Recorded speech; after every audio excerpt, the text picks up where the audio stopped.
Good morning. I was just starting on my Photoshop brushes part 2, and I realised that we hadn't quite finished the section we were looking at. When we looked at brush dynamics, there's one control down the bottom that we didn't do anything about, and that was the roundness. So what I'll do is I'll cover that now, and we'll then move on to other options in the brush. So by the magic of Photoshop, I will instantly bring up my screen and we'll have a look at the missing instructions. Okay, when we look at shape dynamics, the last option down the bottom is a roundness jitter.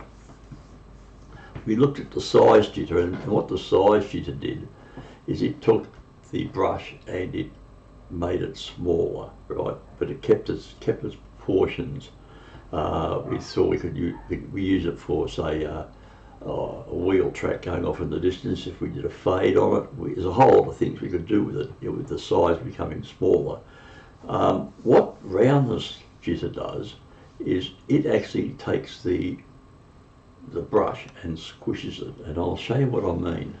I'll find a nice clean layer here, and I've got a little bauble that for Christmas. I know Christmas is gone, but this demonstrates it pretty well.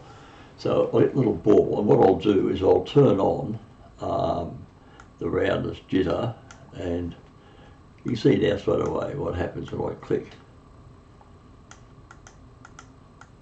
See the difference in roundness. I'll make it more emphasised, and you might be able to see it better. Right, so as I click, it squishes down at random intervals. What I can do is quite in a similar way that I did it with the size jitter, is we can turn on the control. If we don't have we can set the roundness to be controlled by, say, pen pressure. If you had a tablet, push down, and as you push down it flattens. It's pretty handy actually if you want to do something along those lines. But we as people with only have a mouse, we're limited with the fade. Now the fade is very similar in a lot of respects to what you got when you used the fade on the size. If I click here, then I go shift click, give you a nice straight line up to here. I've still got this jitter on here, so what I'll do is I'll turn off roundness jitter, and I'll just do the size here. Okay, bang, shift click, and you can see it's getting smaller and smaller as it goes. It's just getting smaller and smaller and smaller until, by smaller I mean flatter, and it just gets flatter and flatter and flatter and flatter and flatter until it reaches a limit. I can turn this limit down with a minimum size of 1, and once again I'll clear that out, and we'll do the layer. If I set 1, it just becomes like a little disc, if you like. So it's a variation on brush manipulation.